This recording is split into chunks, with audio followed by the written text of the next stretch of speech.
नमस्कार, आप देख रहे हैं न्यूज 18। मैं हूं आपके साथ मेनका चौधरी और यूपी 9 बजे की शुरुआत करते हैं। और इस वक्त जो सबसे पहले बड़ी खबर आ रही है, आगरा से प्रोफेसर को बदमाशों ने गोली मारी है। मॉर्निंग वॉक के दौरान ये गोली लगी है उन्हें। बाइक सवार बदमाशों ने इस हमले को अंजाम दिया है, गोली मारी है प्रोफेसर को। 3 गोलियां लगी है। एतमाउद्दौला थाना इलाके में यह वारदात हुई है। तो बड़ी खबर इस वक्त आगरा से, एक के बाद एक बढ़ते अपराधों से जुड़ी एक खबर एक और आगरा से इस वक्त हम आपको दे रहे हैं, जहां पर एक प्रोफेसर जो कि मॉर्निंग वॉक के लिए निकले थे, उन पर बाइक सवार बदमाश हमला करते हैं। एक के बाद एक 3 गोलियां उन्हें लगती है। एतमाउद्दौला थाना इलाके में ये पूरी वारदात हुई है। इस वक्त हॉस्पिटल में भर्ती है ये प्रोफेसर। आरिफ खान हमारे सहयोगी इस वक्त हमारे साथ मौजूद है। आरिफ, क्या खबर है आपके पास?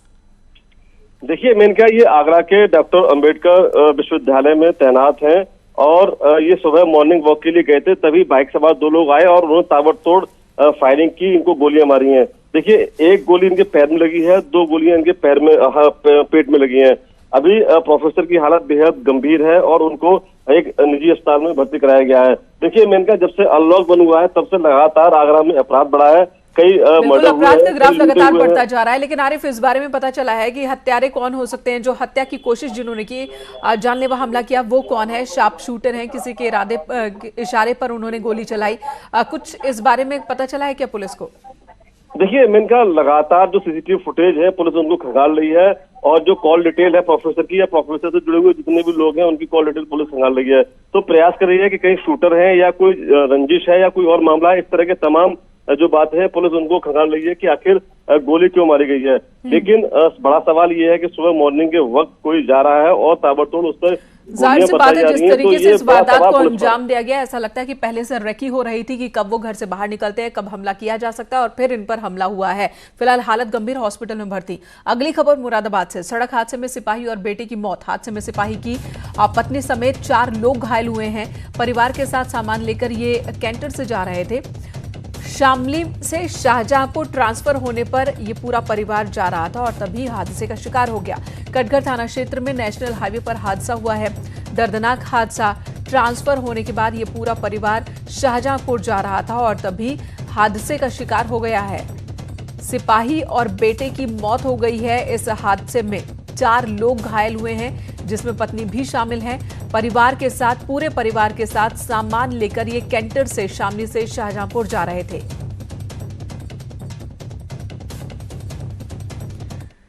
चलिए बात अब सीएम योगी आदित्यनाथ की करते हैं, जो कि आज अयोध्या दौरे पर रहेंगे। आज 11:45 पर वो अयोध्या पहुंचेंगे और रामलला के दर्शन करेंगे, हनुमानगढ़ी के दर्शन करेंगे। साथ ही राम मंदिर निर्माण के में इस दिशा में कितना काम हुआ है इसका जायजा लेंगे। अयोध्या के विकास का भी जायजा लेंगे। सीएम योगी 11:45 पर अयोध्या एयरपोर्ट पहुंचेंगे। नॉन कोविड अस्पतालों का भी निरीक्षण करेंगे। मुख्यमंत्री अधिकारियों और बीजेपी नेताओं के साथ एक मीटिंग भी करने वाले हैं।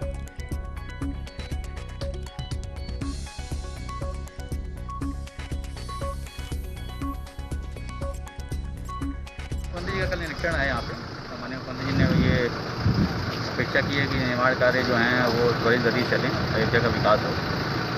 उस क्रम में एक पुनः निरीक्षण किया जा रहा है।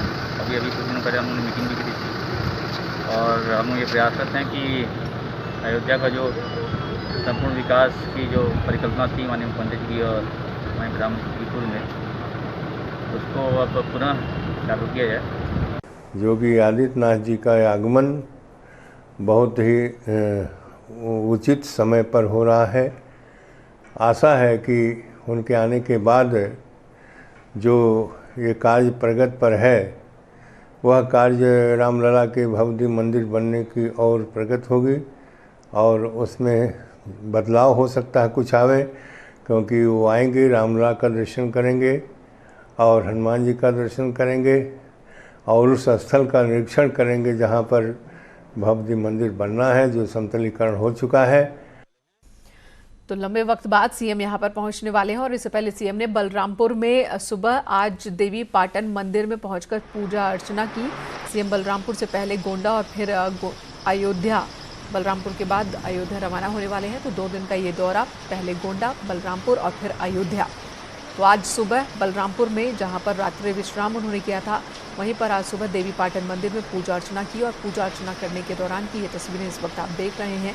इस मंदिर की खास महत्ता है और अब सीएम योगी आदित्यनाथ अयोध्या के दौरे पर होंगे।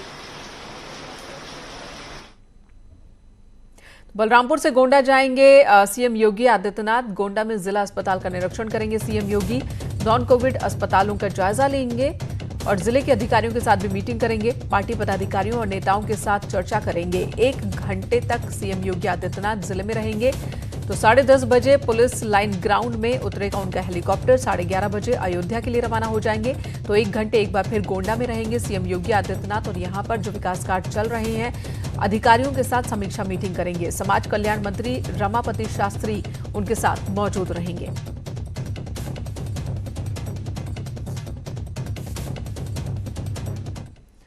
और इस वक्त हमारे साथ देवमणि त्रिपाठी गोंडा से जुड़ चुके हमारे सहयोगी निमेश गोस्वामी अयोध्या से हमारे साथ मौजूद हैं। दोनों ही जगहों पर अहम दौरा सीएम योगी आदित्यनाथ का।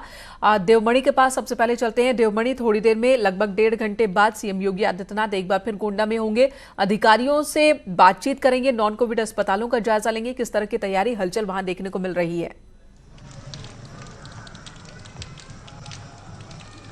देखिए, चूंकि कल भी जिला अस्पताल का ही इसके पहले ही प्रोग्राम यहाँ पे लग चुका था और कल उन्होंने एल्गिन चरसड़ी तटबंध का जो बाढ़ पीड़ित इलाका है तरफगंज और कन्नलगंज का, उसको प्रभावित करता है ये एरिया जो एल्गिन चरसड़ी तटबंध, वहाँ पर कल सीएम योगी ने यहाँ पे दौरा किया था। उसके बाद वहाँ पे अफसरों को निर्देश दिए थे कि बाढ़ से जो लड़ने के लिए पूरी तरह से प्रशासन तैयार रहे। और आज फिर वो बलरामपुर में माँ पाटेश्वरी के दर्शन पूजन करने के बाद यहाँ पर पहुंचेंगे, नॉन कोविड हॉस्पिटल का निरीक्षण करेंगे, जिला अस्पताल में लोगों को जरूरी निर्देश देंगे और जो कोरोना महामारी है उससे लड़ने के लिए अफसरों को निर्देश देंगे। वहीं जिले के अफसरों और नेताओं, विधायकों और जो माननीय हैं उनके साथ बैठक कर यहाँ पे जायजा लेंगे। यहाँ पे जो कोविड की स्थिति है, जो महामारी की स्थिति है, उसका जायजा लेंगे और यहाँ पे विकास कार्यों की जो सड़कें और जो अधूरे काम पड़े हैं उनका जी। अधिकारी जब कोविड को लेकर के खासकर अपनी बात रखेंगे तो वो देखना होगा कि किस तरह की तैयारी और कितनी हकीकत सीएम के सामने रख रहे हैं अधिकारी। आप बने रहे हमारे साथ। निमेश अयोध्या से हमारे साथ मौजूद है। निमेश, गोंडा के बाद सीधे सीएम पहुंचेंगे अयोध्या और यहां पर दर्शन के साथ ही विकास कार्यों का भी जायजा लेंगे, तो वहां पर कितने उत्साहित हैं लोग? अभी हम सुन रहे थे कि काफी लोगों को यह भी उम्मीद है कि जब सीएम वहां पहुंचेंगे, संतों को ये उम्मीद है कि सीएम जब वहां पहुंचेंगे तो उनकी बात सुनेंगे और जो बदलाव की बात मंदिर में वो कह रहे हैं वो बात सीएम आगे बढ़ाएंगे शायद।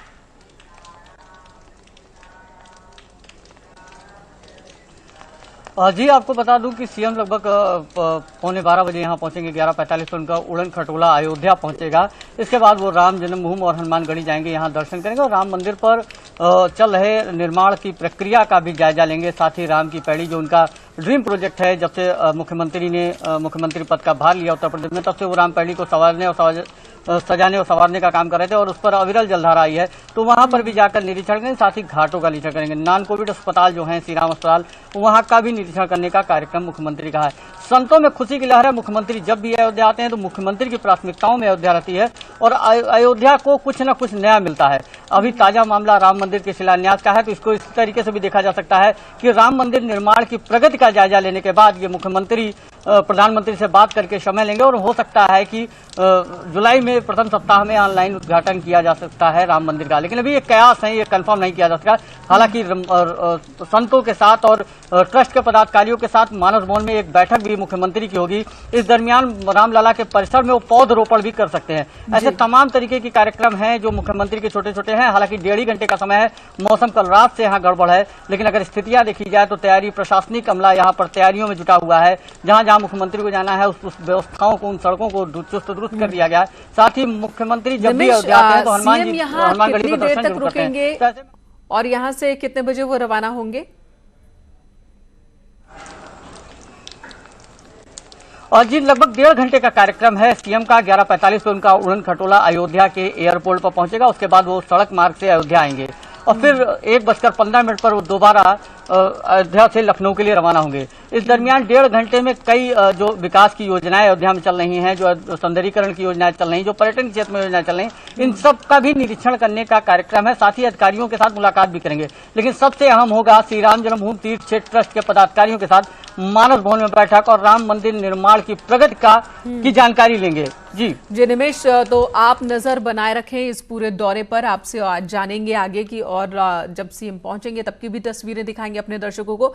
तो इस वक्त आप दोनों का बहुत बहुत धन्यवाद, निमेश और देवमणि। अगली खबर का रुख कर लेते हैं, बात कर लेते हैं प्रधानमंत्री के मन की बात की। तो आज प्रधानमंत्री 11 बजे मन की बात करेंगे और एक बार फिर लोगों के सामने अपने मन की बात को रखेंगे। ट्विटर हैंडल पर खुद पीएम ने इस बात की जानकारी दी और मन की बात कार्यक्रम का आज 66वां एपिसोड होगा। आपको बता दें, पिछले 2 मन की बात कार्यक्रम में पीएम मोदी देशवासियों से कोरोना संक्रमण पर संवाद कर चुके हैं। कहा जा रहा है कि इस बार मन की बात में आपातकाल का जिक्र हो सकता है। साथ ही भारत चीन सीमा विवाद को लेकर भी देशवासियों से अपने मन की बात कह सकते हैं प्रधानमंत्री। बीजेपी की तरफ से कहा गया है सभी बीजेपी पदाधिकारियों और कार्यकर्ताओं को कि वो पीएम के इस कार्यक्रम को सुने और लोगों तक उनकी बात को पहुंचाएं।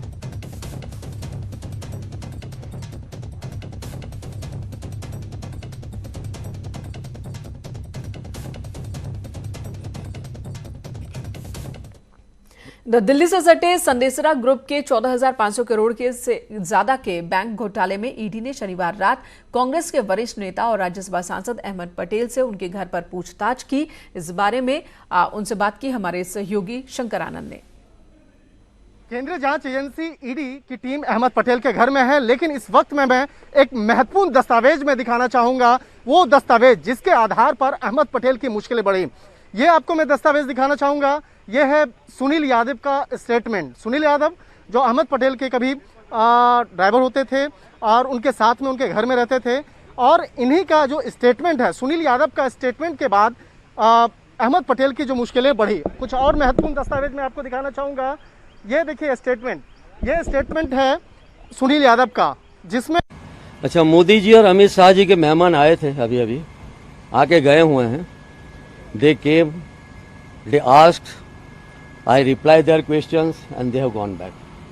वो आए, मुझे प्रश्न पूछे, मैंने जवाब दिए और चले गए। जहाँ तक मेरा सवाल है, कानून को कानून का काम करने दो। जब हमने कुछ गलत नहीं किया है तो डरने की कोई बात नहीं है।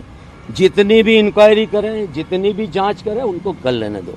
लेकिन मैं इतना कहना चाहूँगा कि जिनके खुद के घर शीशे के होते हैं, कांच के होते हैं, उनको जरा उतना भी ख्याल करना चाहिए कि कोई हमारे घरों पर भी पत्थर फेंक सकता है। तो अहमद पटेल ये तो मान रहे हैं कि उनके घर भी शीशे के ही हैं। चलिए, गाजियाबाद के जयपुरिया सनराइज हाउसिंग सोसाइटी में रहने वाले कुछ युवकों के साथ झगड़ा हो गया गार्ड्स का, जिसके बाद गार्ड ने एक शख्स को डंडों से पीटा। इंदिरापुरम के इलाके में सोसाइटी है ये। बताया जा रहा है कि पार्किंग को लेकर विवाद की शुरुआत हुई थी, जिसके बाद गार्ड भड़क उठा और उसने एक के बाद एक लाठी से हमला कर दिया इस शख्स पर।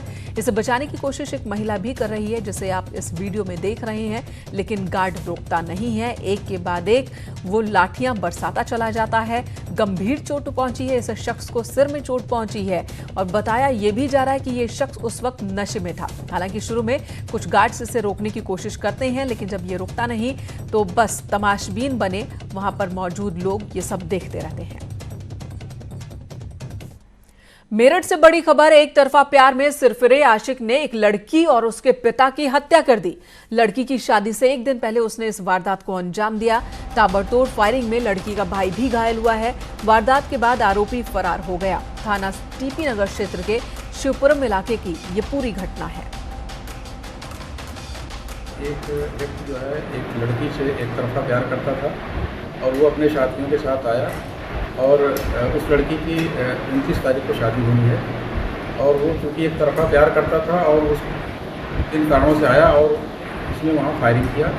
फायरिंग में जो है लड़की, उसके पिता और उसके भाई 3 लोग इंजर्ड हुए। लड़की की मौके पर मौत हो गई और उसके पिता रास्ते में इलाज के दौरान ले गए वहाँ। और अब नोएडा पुलिस की कामयाबी की बात कर लेते हैं। आज पुलिस और बदमाशों के बीच एक मुठभेड़ हुई और इस दौरान 3 बदमाशों को गोली लगी। तीनों को पुलिस ने गिरफ्तार कर लिया। ये तीनों गांजा तस्करी का काम करते थे। बदमाशों को हॉस्पिटल में भर्ती कराया गया है। विशाखापट्टनम से गांजा तस्करी कर गाजियाबाद सप्लाई करने के लिए पहुंचे थे और तभी पुलिस ने इन्हें धर दबोचा। इनके पास से 3 तमंचे, कारतूस और एक डीसीएम कैंटर बरामद किया गया। कैंटर में रखा 300 केजी अवैध गांजा भी पुलिस ने जब्त किया है। ईस्टर्न पेरिफेरल एक्सप्रेसवे पर यह मुठभेड़ हुई। जारचा क्षेत्र में जारचा पुलिस की मुठभेड़ हुई है। इसमें तीनों बदमाश घायल हुए हैं और ये गांजा के तस्कर हैं, जिनसे 300 केजी गांजा बरामद हुआ है। डीसीएम कैंटर है। इसमें ये विशाखापट्टनम से लेके आ रहे थे और गाजियाबाद को लेके जा रहे थे। चेकिंग के दौरान इनसे मुठभेड़ हुई है। इनसे तमंचे बरामद हुए हैं। डीसीएम कैंटर बरामद हुआ है, जिसमें 300 केजी गांजा बरामद हुआ है, जिसकी कीमत 36 लाख रुपए है। इधर ग्रेटर नोएडा में भी पुलिस और बदमाशों के बीच मुठभेड़, जहां पर थाना फेज 2 इलाके में पुलिस की एटीएम उखाड़कर ले जाने की कोशिश कर रहे बदमाशों के साथ एनकाउंटर हुआ। पुलिस को देखकर बदमाश भागने लगे, जिनकी घेराबंदी कर पुलिस ने इन्हें गिरफ्तार किया। इस दौरान 2 बदमाशों को गोली भी लगी है, जिन्हें इलाज के लिए हॉस्पिटल में भर्ती कराया गया, जबकि 2 बदमाश मौके से भागने में कामयाब रहे। पुलिस के मुताबिक पकड़े गए बदमाश पहले भी कई बार एटीएम में चोरी कर चुके हैं।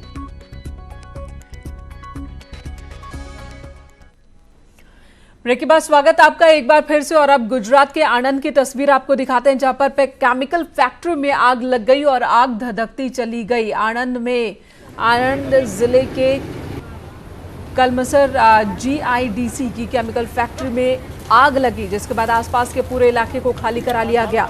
अफरा तफरी की स्थिति यहां पर बन गई और आग की लपटों को आप भी देख सकते हैं और अंदाजा लगा सकते हैं कि आग कितनी भीषण वहां पर लगी थी। चूंकि केमिकल फैक्ट्री थी, इस वजह से आग धधकती चली गई, बढ़ती चली गई और तेजी से पूरी की पूरी फैक्ट्री को ही आग ने अपनी चपेट में ले लिया। काला धुआं उठते भी आप देख रहे हैं। दमकल की कई गाड़ियों को काफी मशक्कत करनी पड़ रही है इस आग पर काबू पाने में और आसपास के पूरे इलाके को खाली करा लिया गया है ताकि कोई बड़ा हादसा ना हो। और देर रात ये आग लगी है। आणंद जिले के कलमसर GIDC केमिकल फैक्ट्री में आग लगी है और जैसे ही आग लगी अफरा तफरी मच गई। हालांकि आग कैसे लगी ये अभी तक साफ नहीं है।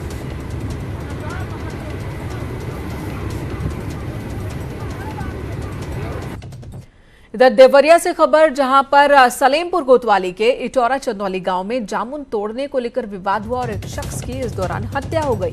हत्या के बाद गांव में PSC और कई थानों की फोर्स तैनात की गई है। SP ने घटनास्थल का निरीक्षण किया। पुलिस ने कई लोगों को हिरासत में लिया है। पूछताछ चल रही है। पेड़ के नीचे एक पक्ष की भैंस बंधी थी, दूसरे पक्ष के लड़के पत्थरों से जामुन तोड़ रहे थे, जिससे भैंस को लग गया और इस पर जयप्रकाश कुशवाहा ने उस पर एतराज़ किया। इसी में बातचीत बढ़ते बढ़ते मारपीट शुरू हो गई और पीड़ित पक्ष के 4-5 लोगों को चोटें आईं। इधर मेरठ के खादर में शराब तस्कर को पकड़ने गई पुलिस पर आरोपियों के साथियों ने हमला कर दिया और जैसे ही आरोपियों को पुलिस ने पकड़ा, साथियों ने हमला कर उन्हें छुड़ा लिया। पुलिस के मुताबिक झूठे आरोप लगाने की नीयत से इन लोगों ने अपनी झोपड़ियों में आग भी लगा दी। पुलिस ने फिलहाल 4 नामजद और आधा दर्जन अज्ञात लोगों के खिलाफ मुकदमा दर्ज किया है। महिलाएं भी इनमें शामिल हैं। खबर गाजियाबाद से, जहां पर जमीन विवाद में 2 पक्षों के बीच जमकर मारपीट हुई है और दोनों पक्षों के बीच लाठी डंडे चले। ईंट से एक दूसरे पर इन लोगों ने हमला किया है। जमानिया थाना क्षेत्र के बेटावर गांव का ये मामला। पुलिस ने मामले का संज्ञान लिया, कार्रवाई की बात कर रही है।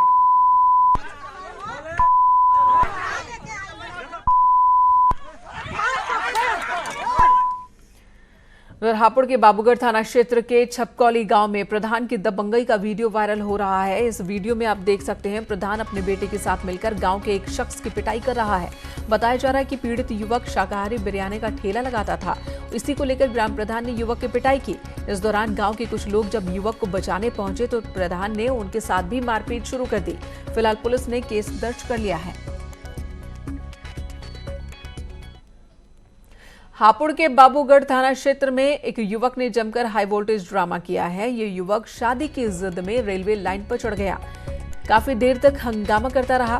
सूचना पर मौके पर पहुंची पुलिस, कड़ी मशक्कत के बाद इसे नीचे उतारा गया। बताया जा रहा है कि युवक पहले से ही शादीशुदा है और एक दूसरी युवती से प्रेम करता है। उस युवती से शादी कराने की मांग को लेकर यह बिजली के पोल पर चढ़ गया। इस दौरान ट्रैक से कई ट्रेनें भी गुजरी, लेकिन गनीमत रही कि कोई बड़ा हादसा नहीं हुआ। उधर संभल से एक शर्मनाक वीडियो सामने आया है। यहां कुछ लोग एक महिला के शव को ठेले पर रखकर ले जाते दिख रहे हैं। बताया जा रहा है कि बीमार महिला का ड्यूटी पर तैनात डॉक्टर ने वहीं प्राथमिक चेकअप किया और उसे मृत घोषित कर दिया और गेट से ही उसे लौट जाने के लिए कहा गया। संभल जिला संयुक्त चिकित्सालय की इस हरकत के बाद परिजन महिला के शव को लेकर ठेले पर लेकर निकले। इस दौरान वहां मौजूद एक शख्स ने इसका वीडियो बनाया। इस घटना के बाद से ही जिले की स्वास्थ्य सुविधाओं के पर सवाल उठने लगे हैं। सड़क पर ठेले से कैसे ले जा रहे हैं, उन्होंने शव वाहन की मांग की या नहीं की, उसकी जांच कराई जाए तब पता चलेगा। उधर रामपुर में फर्जी दारोगा गिरफ्तार किया गया है। पुलिस की गिरफ्त में फर्जी दारोगा है जिसका नाम शाहरुख बताया जा रहा है। शारून नाम का यह ठग गिरफ्तार हुआ है।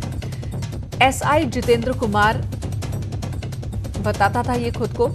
इसके पास से ठगी का सामान भी बरामद हुआ है। कोतवाली शाहबाज क्षेत्र का यह पूरा मामला है। कानपुर में टिड्डियों की दहशत देखने को मिल रही है। अकबरपुर तहसील में कई गांव में टिड्डी दल किसानों की फसल बर्बाद कर रहा है। जिला मुख्यालय से कुछ ही दूरी पर लाखों की तादाद में टिड्डियां उड़ती नजर आ रही हैं। जिला प्रशासन ने टिड्डियों को लेकर अलर्ट जारी किया है और किसानों से ढोल थालियां बजाकर टिड्डियों को भगाने की अपील की जा रही है। वहीं अमेठी में इससे पहले ही टिड्डियों ने दस्तक दी, जिसकी वजह से किसान दहशत में हैं। लाखों की संख्या में टिड्डियों ने किसानों की फसल पर अटैक किया है। तस्वीरों में भी आप देख सकते हैं कि कैसे टिड्डियों ने पूरे खेत की फसल पर ही कब्जा कर लिया है। किसानों को अपनी फसल के बर्बाद होने का अब डर सता रहा है। टिड्डियों का ये दल काफी देर तक अमेठी के घोरहा और फादर गांव में मौजूद रहा। किसानों ने कृषि अधिकारी की मदद से टिड्डियों के इस दल को वहां से भगाया। द ग्रेटर नोएडा की बात कर ले, यहां पर भी टिड्डी दल पहुंच चुका है। किसान परेशान है। खबर है कि फरीदाबाद से ग्रेटर नोएडा होते हुए दिल्ली एनसीआर की तरफ टिड्डी दल पहुंच रहा है, जिससे किसानों की परेशानी बढ़ गई है। किसान अपनी फसलों को बचाने के लिए खेतों में बैठे हैं, लेकिन प्रशासन जो दावे कर रहा है उन दावों की हकीकत जमीन पर जो है वो हम आपको दिखा रहे हैं। कानपुर के राजकीय बालिका सुधार गृह की 2 संवासिनियों के हाई स्कूल की परीक्षा फर्स्ट डिवीजन से पास की है उन्होंने, जिसे लेकर राज्य महिला आयोग ने दोनों को बधाई दी। दोनों संवासिनियों को 70% से ज्यादा अंक मिले हैं। इस बालिका गृह की 30 बालिका स्कूलों में पढ़ रही हैं।